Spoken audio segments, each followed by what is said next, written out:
روزوں کا مہینہ رمضان کا مہینہ ہے، جس میں قرآن اول نازل ہوا، جو لوگوں کا رہنما ہے اور جس میں ہدایت کی کھلی نشانیاں ہیں اور جو حق و باطل کو الگ الگ کرنے والا ہے۔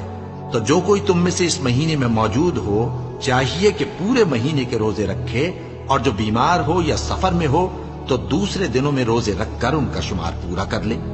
اللہ تمہارے حق میں آسانی چاہتا ہے اور سختی نہیں چاہتا، اور یہ آسانی کا حکم اس لیے دیا گیا ہے کہ تم روزوں کا شمار پورا کر لو، اور اس احسان کے بدلے کہ اللہ نے تم کو ہدایت بخشی ہے تم اس کو بزرگی سے یاد کرو اور اس کا شکر کرو۔ اور اے پیغمبر، جب تم سے میرے بندے میرے بارے میں دریافت کریں تو انہیں معلوم ہو کہ میں تو تمہارے پاس ہی ہوں۔ جب کوئی پکارنے والا مجھے پکارتا ہے تو میں اس کی دعا قبول کرتا ہوں۔ تو ان کو چاہیے کہ میرے حکموں کو مانیں اور مجھ پر ایمان رکھیں تاکہ نیک رستہ پائیں۔